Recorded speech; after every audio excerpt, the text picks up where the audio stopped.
بسم الله الرحمن الرحيم الحمد لله رب العالمين وصلى الله وسلم وبارك على سيدنا ومولانا وحبيبنا وشفيعنا رسول رب العالمين اللهم صل وسلم وزد وبارك عليه وعلى آله صلاة تخرجنا بها من ظلمات الوهم وتكرمنا بها بنور الفهم وتوضح عنا بها ما أشكل حتى يفهم أنك تعلم ولا نعلم وأنت علام الغيوب ولا حول ولا قوة إلا بالله السميع العليم ولا حول ولا قوة إلا بالله السميع العليم ولا حول ولا قوة إلا بالله السميع العليم. So we left off last time. Last time we did a catch-up session, but last Wednesday we were doing the Faraa'id of Wuduu, and we did the first two Faraa'id, the washing of the face and the washing of the arms. So now we will be going directly into the matan and looking at the next farida, which is the wiping of the head. So let me just pull up the document. There.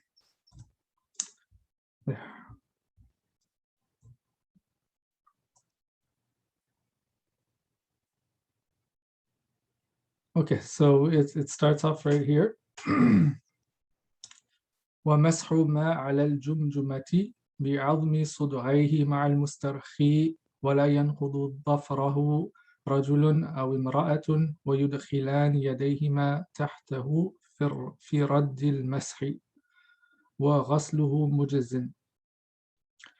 Okay, so he says wiping that which is on the skull. So this is more descriptive than just saying wiping the head, because wiping the head, well, all of this is technically part of the head. So the jumjuma is the skull. Actually, the best way to translate it, to be more specific, fiqh-wise, would be the scalp, right? So it is so the scalp is that on which the normal head hair grows. So we're going to have to define what is mash or wiping, and give the limits of what is meant by jumjuma here. So from the lengthwise, it extends from the normal hairline all the way down to the little depression where the skull bone meets the neck. It's called nuqratul qafa in Arabic. And that is for people with short hair.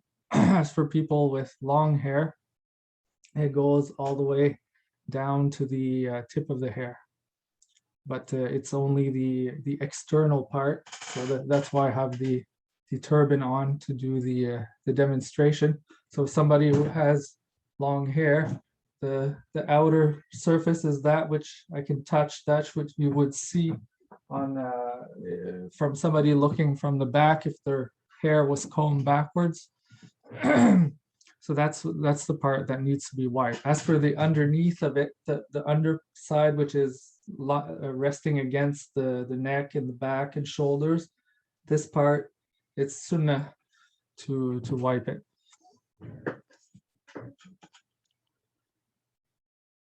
Okay, so concerning the definition of the wiping. So we've seen that in the case of washing, there has to be water flowing on the limbs. There has to be dalk, meaning the inner part of the hand or fingers has to run along the entire surface of the limb. So in mash, there's also this, the hand and inner part of the fingers, the inner part of the hand and fingers that's running along the white limb. The only difference is that there's no water flowing on the limb, and that you have to actually wet your hands before doing the wiping. So in the case of washing, it's sufficient to expose your limb that you're going to wash to the water. For example, you're standing under the shower, and then you let the water run on your limb, and as it's running on the limb, you do the dalk, and that's valid. But in the case of wiping, you actually have to wet your hands. So it wouldn't be sufficient to just, let's say, like put your head under the shower and thus getting it wet, and then taking your hands and just wiping. So now you would have to put your hands under the shower like that first and then do the wiping. So, but when you're doing wudu the recommended way, when you're following all the recommendations, basically you would have either a kind of water container that you use to pour into your hand, or you would have an open container, right? So either ways, you would either pour the water into your right hand or scoop water with your right hand, and then you would pour that water into your left hand, and then you would let the water drip and then do the wiping. That's one way. Or if you have an open container, you can also plunge both hands, just dip them in and take them out and do the wiping. It's basically you're not actually carrying water to your limb, as opposed to washing. When you do it the recommended way, you're actually carrying a decent amount of water to your limb. Okay, so that's really the difference between washing and wiping, ghasl and masah. So when he says ma'al al-jumjumah, Sheikh said what he means is that you would estimate that he said mimma yalis sama after it. So that which is like directly in contact with the air, with the hair. No, sorry, that which is like on top of your skull, which is directly in contact with the air. So if you have no hair, then it's going to be your skin that's of the scalp that's going to be in contact with the air. So that's what you have to wipe. And then if you have hair growing in that area, then you have to wipe the hair. Okay. So then he says here, oh yeah, I forgot to mention the width, right? So it goes from, we talked about this 8-ear peg last time. So it goes from right above the ear peg all the way to right above the ear peg. So all the way going back. And it includes, the hair that grows on the temples. Because if you look at most people from the profile, especially like if you look at a profile of a man with short hair, you're going to see the hairline doesn't go in a straight arch like this. There's going to be like a little triangle of hair that kind of sticks out. So that hair, it's called the temple hair, and it's also part of the head, so it needs to be wiped. So that's what he refers to here when he says bi'admi sud'aihi. So he says that the ba here means ma'a, so with the bone of his temples. But what's meant here is not the actual all of the temple bone that you have to wipe. It's the part of it that hair grows on. And then he says ma'al mustarkhi. So the mustarkhi here is the hair that's growing off of the skull and is long. So it's like dangling off the scalp. So that also has to be wiped, the outer surface of it. So then he's going to talk about people with braids. So he says, وَلَا يَنْقُضُ ضَفْرَهُ رَجُلٌ أَوْ إِمْرَأَةٌ. So neither a man or a woman undoes his braids. So it's not obligatory and it's not recommended. That's as long as there's no thread, or you would say thread that's laced in with the braids, because some people, they use some kind of thread, and they like use that as a strand to do the braiding.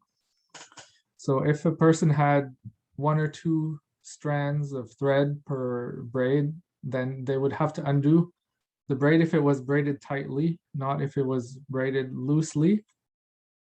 And in the case of 3 strings, let's say, or more in the braid, they would always have to undo them. And then somebody asked about dreadlocks, and Sheikh said that if there's no wax or like some kind of ha'il, some kind of obstacle that would prevent the water from reaching the hair, then it's valid to do the masah over dreadlocks. but he said, in his opinion, when it comes to ghusl, he doesn't think that it would be valid to do ghusl with dreadlocks. So he says if it's impossible to actually undo them, the person would have to shave them off. So of course that's his opinion. We'd have to consult other shuyukh before we get a definite answer on this mas'ala.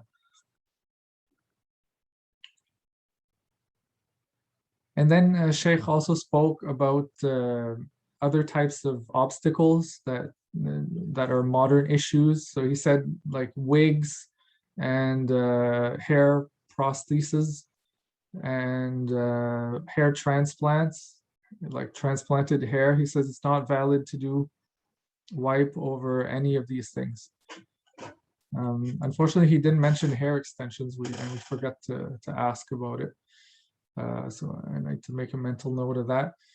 And he said if it's the hair transplant is like the grafted hair that still grows, like it's still alive, then it would be valid to do masah on it, even if it's not your own hair that was grafted on.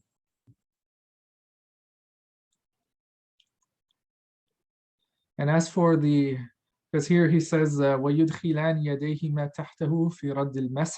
So he's talking about people with long hair. So تحته is تحت المسترخي, the long hair. The men or women with long hair, they put their hands like under the hair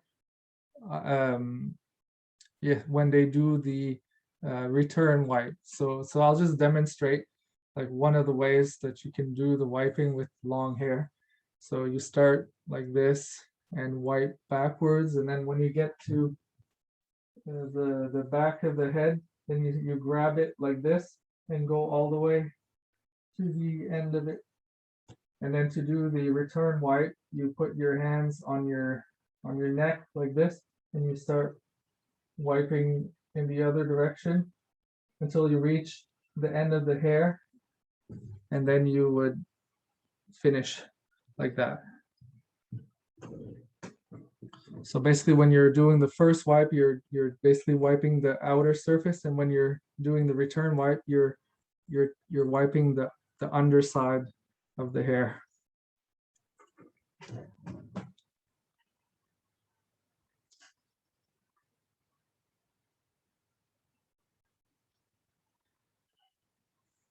And then he said, وَغَسْلُهُ مُجْزٍ. So if you were to actually do ghasl of the head, the scalp, instead, and the hair, instead of doing the wiping, it would be sufficient, meaning your wudu would be valid, but you would be doing something disliked.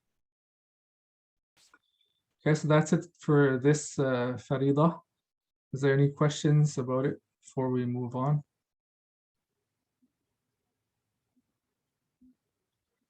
Yes, Sister Kelly. Assalamu alaikum. Wa alaikum salam wa rahmatullahi wa barakatuh. So when you were talking about the various different things that make, like if you're saying it's not valid to wipe over it. Yeah. So that means that your wiping is not valid? Yeah, or it's therefore, impermissible to wipe over? Like, I just want to clarify what you mean when you say that. Yeah, it's not valid to wipe over it. So the wiping will be invalid. And because the wiping is invalid, then your wudu is going to be invalid in the end. Okay. Yeah, so basically Sheikh said these people have to remove the wig or the hair prosthesis or like get rid of the transplanted hair unless it grows and unless it's alive. Okay. So and basically this would entail that it's not permissible to get these procedures done. Right. Or at least and we didn't ask about like the hukum of wearing wigs, in general, and of course lots of other questions would arise, but here we were just talking about the validity of the wudu and like what would be obligatory in that moment when the person needs to make wudu. Okay, thank you. You're welcome. Sidi Lavan. Assalamu alaikum, Sheikh. Wa alaikum salam wa barakatuh. I just wanted to make sure that I heard you right. Did you speak about the nape of the neck being sunnah in the wudu? No, No. it's no, that's actually disliked because the neck here, like wiping the neck is done in other schools, but in our school it's makruh. No, what I meant is like it's the part, like the upper part of the neck where it joins with the skull bone, because that's part of the area that has to be wiped. Yeah, so when they do the return wipe, I mean, you have to start somewhere, right? So you start a little bit lower so that you make sure that you catch everything, but you're definitely not intentionally like wiping the neck. Jazakallah khair. Thank you for the clarification. Yeah, well, yeah, that's a good question.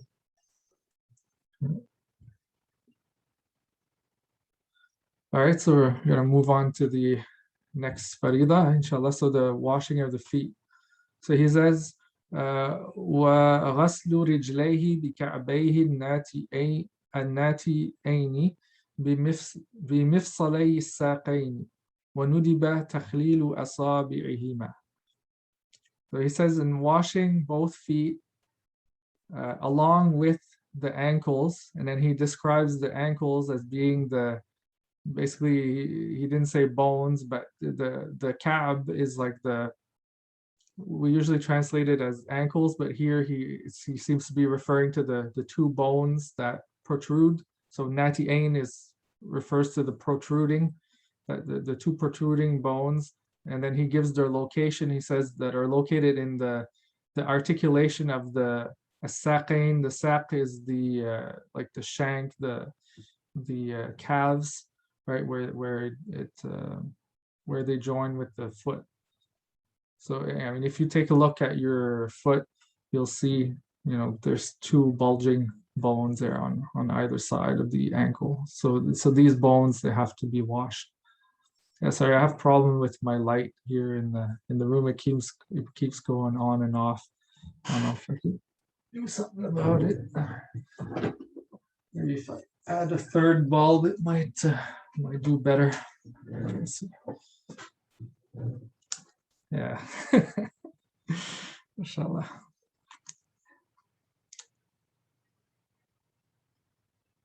All right. And then he says that it's recommended to wash between the toes. So, and for that, it's recommended to use the index finger of the left hand, and also to do this takhlil, combing from right to left on both feet. So in the right foot, you'd start with the pinky toe rather, going left to the big toe, and the opposite. When you're doing the left foot, you start with the big toe heading towards the pinky toe, and the combing should be done from below the foot. So let's say this is the foot. You would, according to Sheikh Zuhair, you take your index finger and you go from below going upward instead of going from up to down. But I find it more useful sometimes, depending on the way I'm sitting, to go like from below, literally from below like that. But I've never actually seen other people like demonstrate it that way. So I don't know. But Sheikh Zuhair said the finger like this between the toes.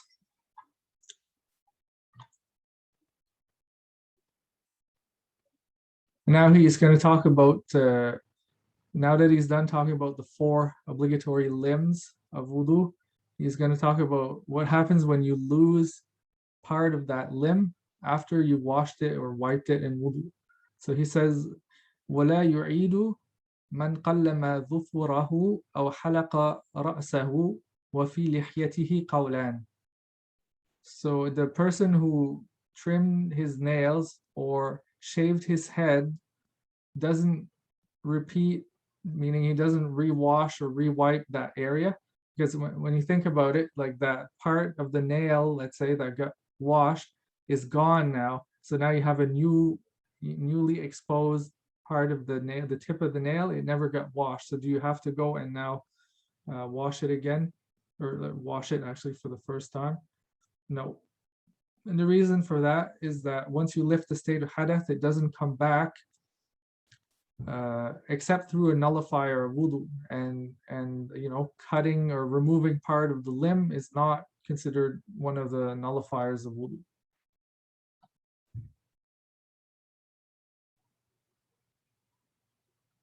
And then وَفِي لِحْيَتِهِ قَوْلَانِ is if somebody were to shave their beard after they made wudu, shave it completely, then there's a difference of opinion.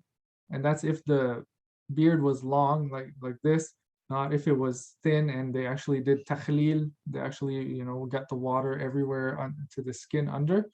Because then it would be obvious that even if they shaved the beard, that part that's under would have gotten washed.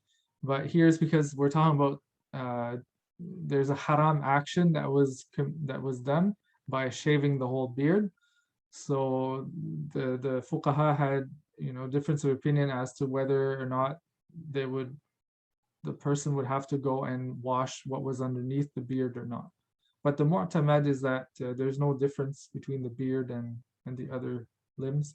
So their wudu would be valid, and they wouldn't have to, you know, rush to wash the part that was under the beard. And the same applies to somebody who had like an amputated limb after they made wudu. They got their limb amputated, or they got a scratch or a cut or something. So that newly exposed like skin under the scratch, you wouldn't need to do anything about that. Wudu wise, it would be, your wudu would still be valid.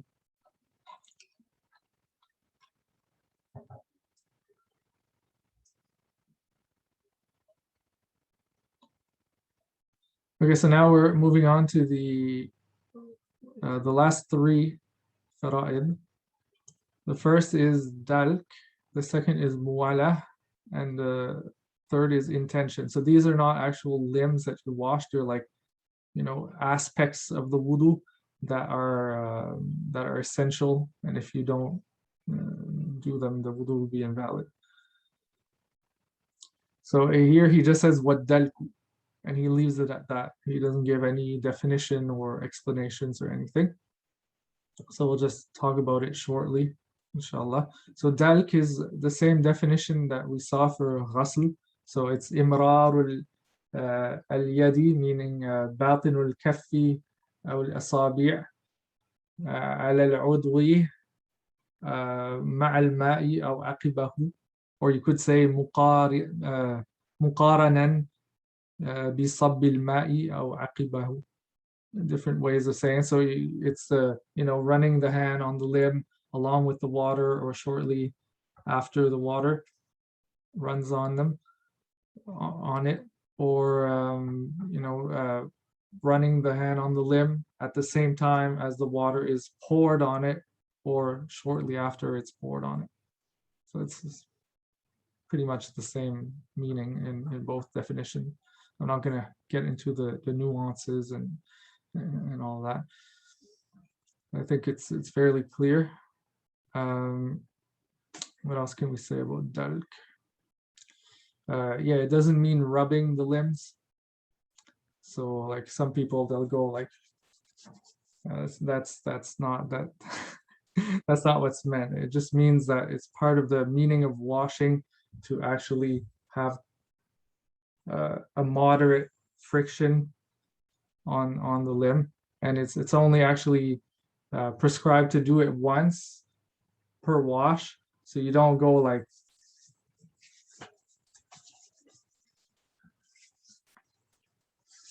no, it's once. So like this.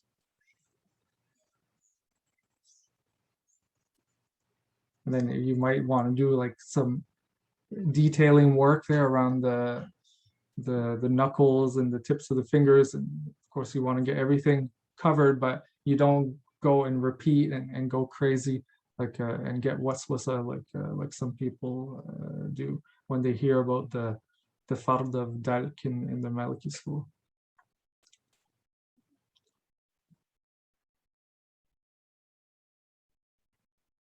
Okay, so the next Next farida is muwala. But since there's a difference of opinion about it, he states it in a question. So he says, وهل الموالاة واجبة إن ذكر وقدر وبنى بنية إن نسي مطلقا وإن عجز ما لم يطل بجفاف أعضاء بزمن اعتدل أو سنة خلاف. So he says, basically you can break it down like this: وهل الموالاة واجبة إن ذكر وقدر أو سنة خلاف. And then everything that's in between is just an explanation of the consequence of muwala being obligatory with, if you remember and are able to do it. So muwala means doing the actions of wudu without any long interruptions.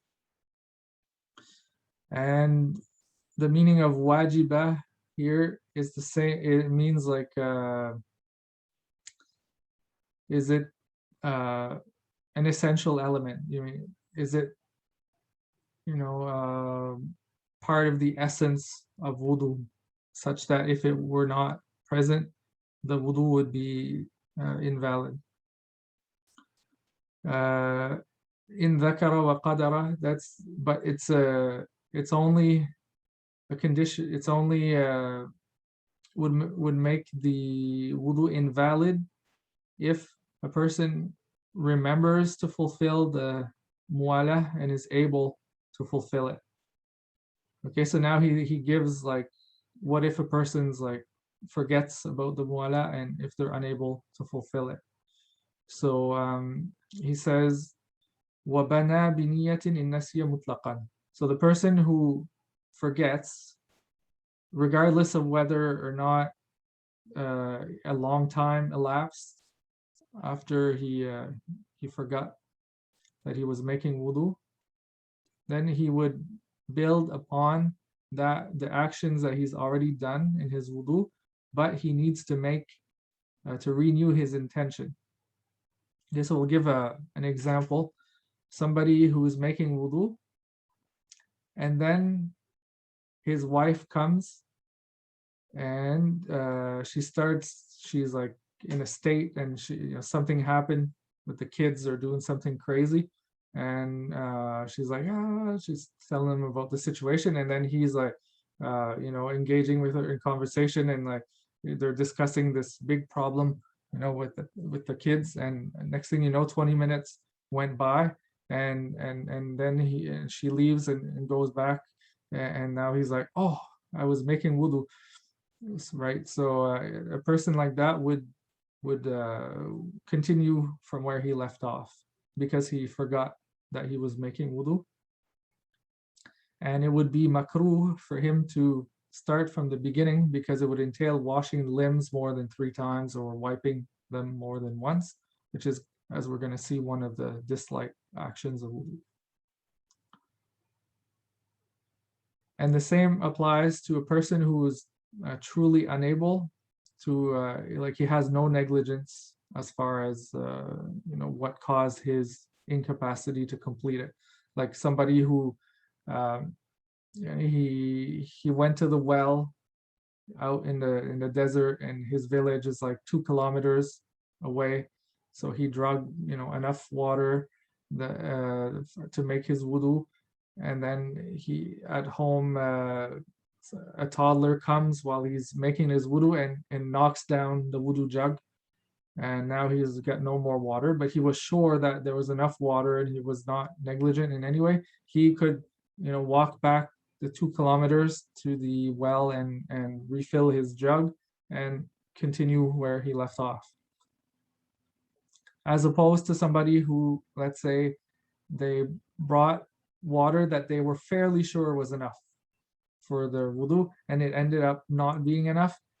Because they're negligent, they can't, they have a time limit for their ability to continue their wudu where they left off. Same with the person who did it intentionally, like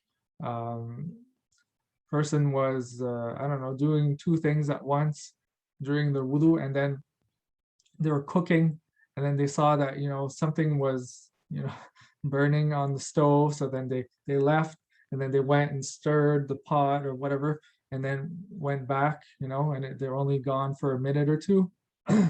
They can still also continue from where they left off. So for them, this time limit will apply. So he says, وَإِنْ عَجَزَ أي وَبَنَى إِنْ عَجَزَ مَا لَمْ يَطُلْ بِجَفَافِ أَعْضَاءٍ بِزَمَنٍ اعْتَدَلَا.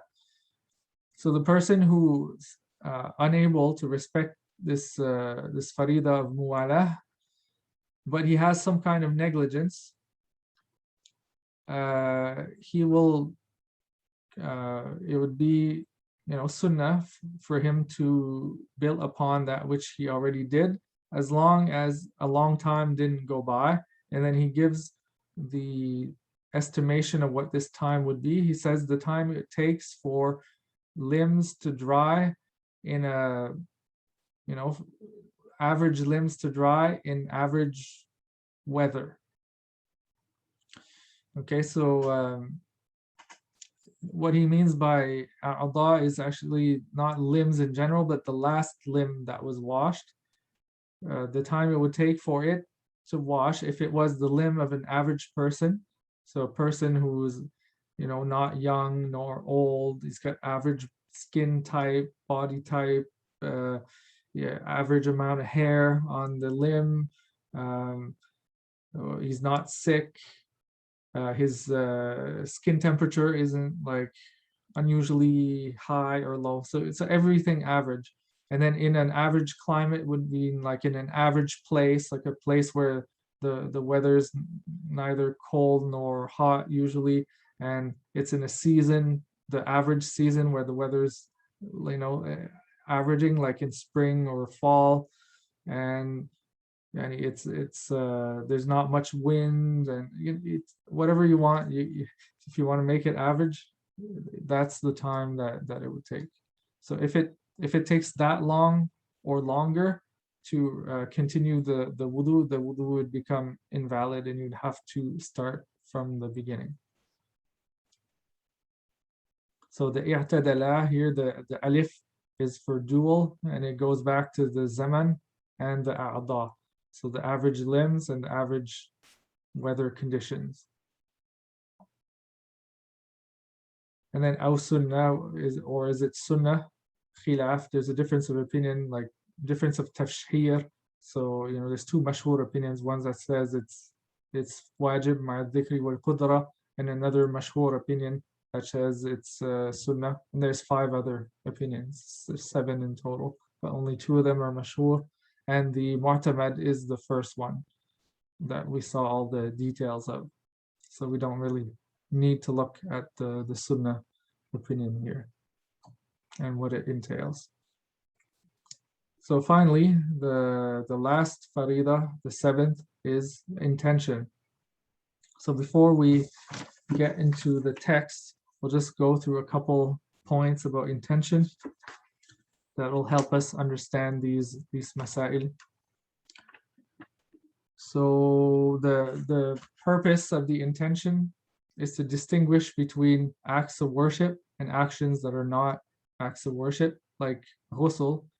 You could be taking a shower and it'll look a lot like ghusl, so it's the intention that's going to make it a ghusl as opposed to a normal shower. And then once you've already identified the act of worship, so you're doing a ghusl, now the intention is going to specify what kind of ghusl. Is it going to be a ghusl from janaba, or is it going to be a Jumu'ah ghusl or an Eid ghusl? That's the purpose of the intention. And then the intention has 4 conditions of validity. The first is that it be done at the same time as the action, not before or after, unless it's slightly after, and we're going to see that at the end of the matan that we're going to see today, inshallah. And the only act of worship that's unanimously valid if the intention was done ahead of time is fasting of Ramadan, or fasting in general, because it starts at Fajr, and determining the exact moment that Fajr comes in is pretty much impossible, right? So the second condition is knowing that which you're intending and having a firm intention about it, as opposed to like we're going to see an example here in the matn of somebody who they intended something, but it's not clear that what they're intending. So if their intention is not clear, it's not valid. And also if there's hesitation in their intention, like person on the eve of Ramadan, the next day could be either the 30th of Sha'ban or the 1st of Ramadan, and then they intend that, you know, if it's the 1st of Ramadan, then I'm fasting. Well, that's not valid because there's hesitation in the intention. The third condition is that the action is something that you're doing yourself, not something that somebody else is doing. And the fourth is that you don't make an intention, you don't include a stipulation, or you don't include a stipulation in your intention that contradicts the intention itself. And we're going to see an example of that as well in one of these masail.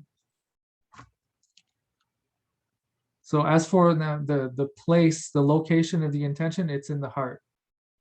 But it is recommended for the muwaswis, person who always has doubts about things, to actually say it, articulate it. It's recommended for him, but it's suboptimal for others, meaning khilaf al-awla. Then as for the timing of it, it should be done upon the first farida. But there's two other opinions. One, that it should be upon the first action of the first component. So in the case of wudu, the first farida is the face, right? Washing the face, but you're doing a bunch of things before then. So in the case of wudu, some say the intention should be made at the beginning. So it would be like before saying the basmala. And then there's a third opinion which says you should combine between these two positions and make the intention at the very beginning and remain conscious of it until you wash the face. And then what should be intended, Khalil is going to talk about it in more detail. Okay, so now we can start. He says, وَنِيَّةُ رَفْعِ الْحَدَثِ عِنْدَ وَجْهِهِ أي عِنْدَ غَسْلِ وَجْهِهِ. So he says you should make the intention upon his face, meaning upon washing his face, because it's the first farida. And in the Tawdih, in his commentary on the Mukhtasar of Ibn al-Hajib, Khalil, he did tarjih that the third opinion, the one that it should be done at the beginning of the wudu and then kept in one's mind until one does the face, is the rajih. And Sheikh Zuhair prefers that opinion.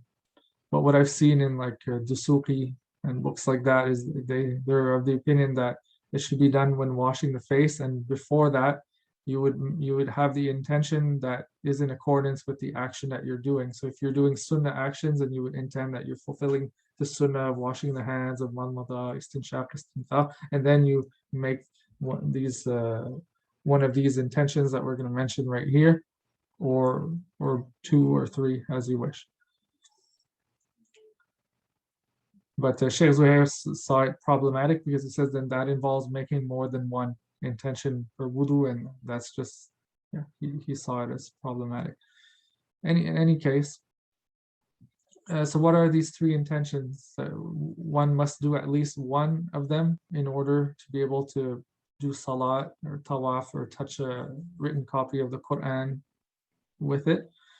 So the first is raf al-hadath, so lifting the state of minor hadath. And the person would say in their heart, Allahumma nawaitu raf al-hadath al-asghar. Oh Allah, I intend to lift the state of minor hadath. أو الفرض, or the person would intend to do essential wudu. So the fard here is fard in the fiqhi sense, not in the usuli sense. So it's that which is required in order for, prayer, tawaf to be valid. So, even if a child made this intention, even though he doesn't have any obligations to fulfill, it'll still count for him. So he would make the intention, Allahumma nawaitu ta'diyata fardil wudu. Oh Allah, I intend to make an essential wudu, basically. أو استباحة ممنوع, or to seek to make permissible that which was prohibited by the state of hadath. So he would make the intention in his heart, Allahumma inni nawaitu istibahata ma mana'ahu al-hadathul asghar. Oh Allah, I intend to seek to make permissible that which is prohibited by the state of minor hadath. And in this particular intention, it doesn't matter if he said that in general or if he specified the thing that he's seeking to make permissible through the wudu. So he could say, like, to seek to make prayer permissible, salat, or touching the mushaf, or tawaf, or it could even be something even more specific, like a specific prayer, like to make salat al-dhuhr permissible, or salat al-fajr, or something like that.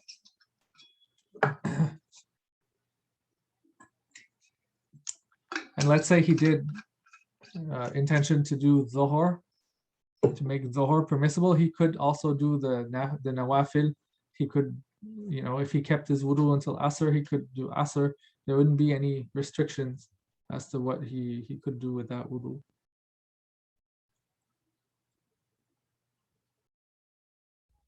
Again, then he says, وَإِن مَعَ تَبَرُّدٍ.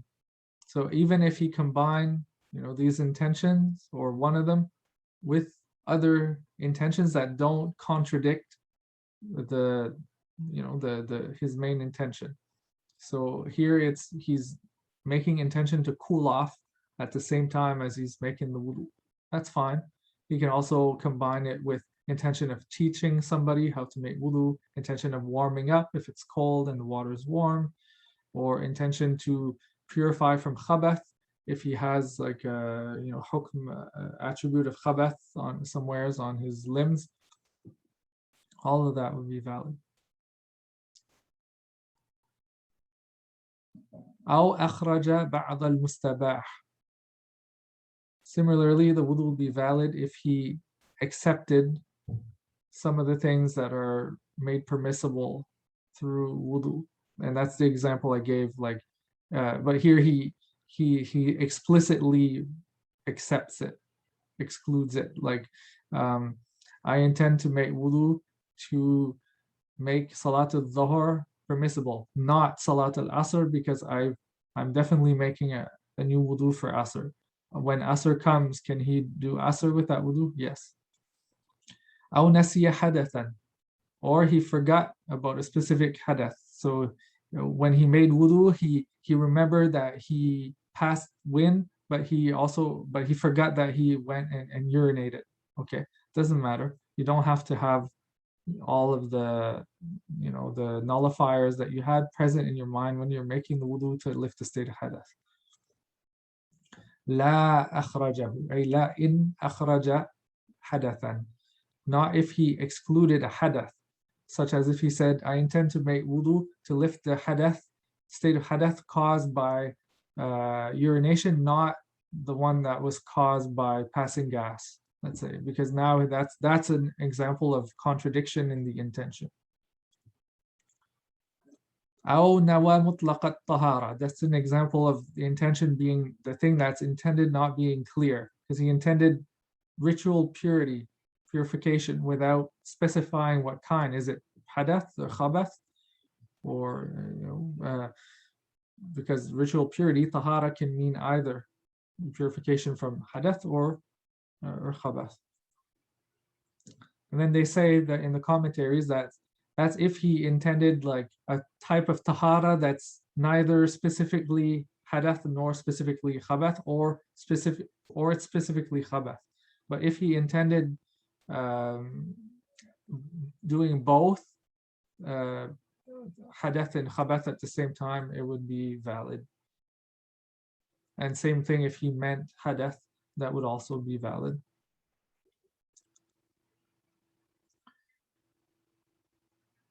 أو استباحة ما ندبت له أي أو نوى استباحة ما ندبت الطهارة الحدثية له. So he intended to seek to make permissible that for which purification from purity from hadath is recommended. And what's meant by seeking to make permissible is that a lot of things for which ritual purification is only recommended, or ritual purity is only recommended, it's disliked to do it in the state of hadath. Like going to visit a scholar or a saint is disliked to do that without being in the state of wudu. So here he was seeking to make it permissible, meaning not disliked, by making the wudu, and he didn't intend one of these three intentions that we saw up there. So he's just doing a recommended wudu, then he cannot pray or do tawaf or touch a written copy of the mushaf. But if he intended one of these things or more, then he could do it, even though his main intention or reason for making the wudu was to do something for which the wudu was recommended. So from here we should take a lesson that, you know, whenever we make wudu, we should make one of these three intentions or more, even if the thing we're trying to do is just a recommended thing, except if we already have wudu and we're just renewing it for the recommendation of renewing it before prayer, in which case it's not valid. It has no legal effect to make one of these three intentions. You have to be in the state of hadath for these three intentions to work.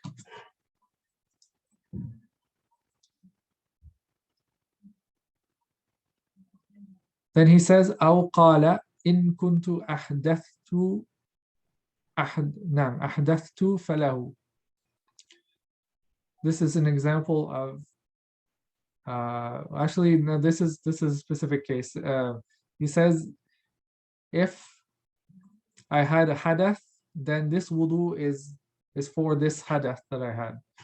So here it's because he made the wudu conditional to the occurrence of this hadath that he has doubts about. So that's why he wouldn't actually, his wudu would be invalid.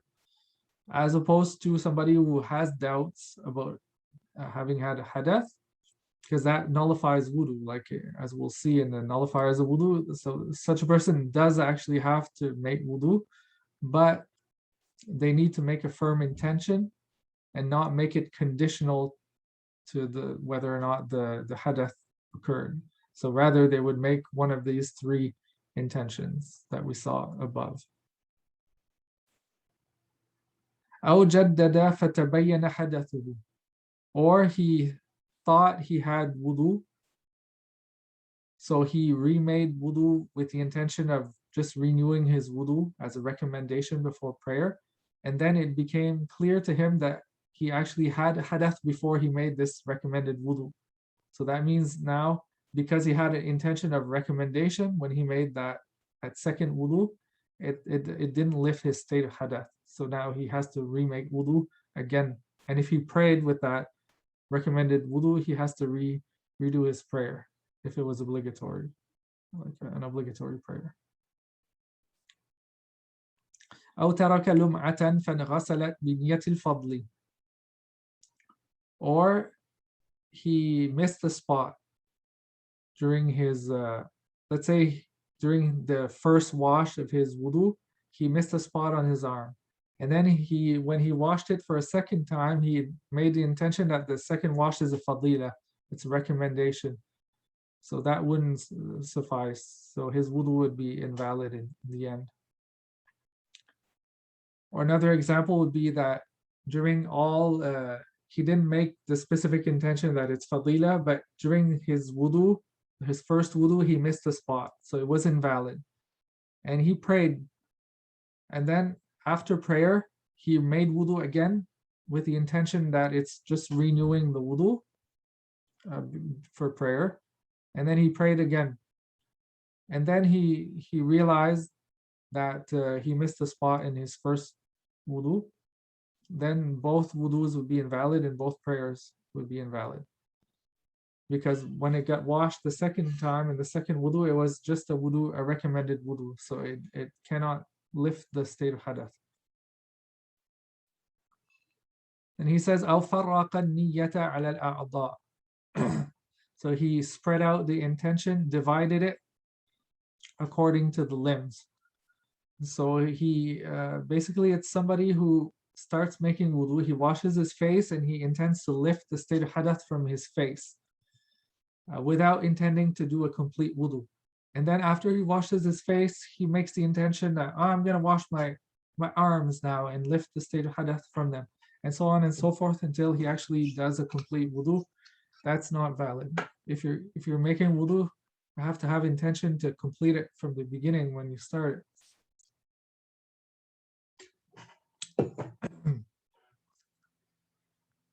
Then he says, وَالْأَظْهَرُ فِي الْأَخِيرِ الصِّحَّةِ. The al-Adhar refers to Ibn Rushd, his tarjih. It's a code here. في الأخير أي في الفرع الأخير, in the last mas'ala, which is spreading, dividing the intention, spreading out over each limb in an isolated fashion.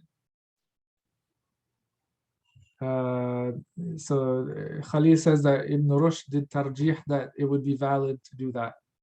But Al-Bannani says that Ibn Rushd actually didn't do tarjih of this mas'ala. He did tarjih of Ibn al-Qasim's position that when you make wudu, when you do purification from hadath, the hadath is, or the state of hadath is lifted progressively. So like once you finish washing your face, then the state of hadath has lifted from your face. Then you do your arms, it lifts from your arm. Whereas I think Suhnun's position is that it's only once you finish the act of worship that the state of hadath is lifted from you, poof, at the same time, like that. So that there's no entailment that from Ibn Rushd's tarjih that the wudu, the state of hadath is lifted progressively like that, that he would hold this opinion that it's valid to make wudu in this fashion. So it could be like a shortcoming from the part of the author to have actually mentioned it in this way, because it makes you think that Ibn Rushd made tarjih on this mas'ala where he didn't. And in any case, the mu'tamad is that it's invalid to do that. Then he says, وَعُزُوبُهَا بَعْدَهُ مُغْتَفَرٌ. One mas'ala. Second mas'ala, وَرَفْضُهَا مُغْتَفَرٌ. So مُغْتَفَرٌ goes back to both masail. So عُزُوبُهَا is, so to lose sight of one's opinion is overlooked. So it's recommended during your entire wudu to have your intention in mind, and actually it's recommended to add more intentions, praiseworthy intentions, such as getting ready, preparing yourself to stand before your Lord, and humbling yourself through and obeying Allah. You can make extra opinions and you get more reward as a result of it. And the more conscious you are during your wudu, the more you'll get out of it in terms of reward, also in terms of presence in your salah. But that's another issue. But the point is that from a purely fiqhi perspective, if you were to get distracted during your wudu after you made the intention, it doesn't invalidate the wudu, and that's what he's trying to say right here.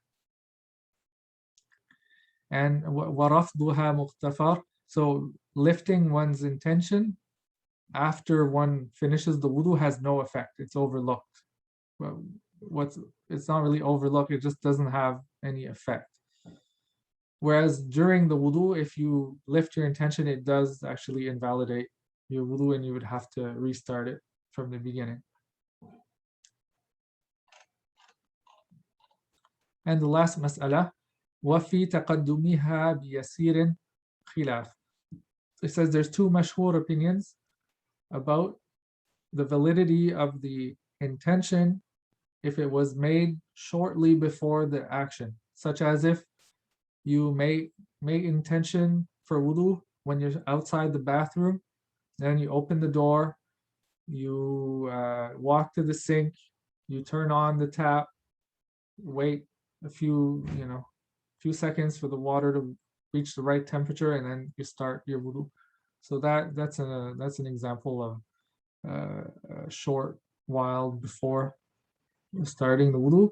And the mu'tamad is that it would be valid if it's a short time before you started the wudu. All right, so that ends the Faraa'id of wudu. So any questions about anything that we saw tonight?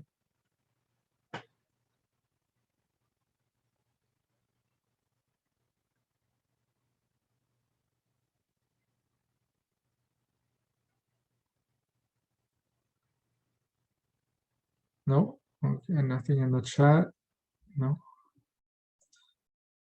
All right, إذا نسأل الله أن يعلمنا ما ينفعنا وينفعنا بما علمنا إنه على ما يشاء قدير وبالإجابة جدير ونعم المولى ونعم النصير وصلى الله على سيدنا محمد وعلى آله وصحبه وسلم والسلام عليكم ورحمة الله وبركاته. وعليكم السلام شيخ، جزاك الله خير. وإياكم.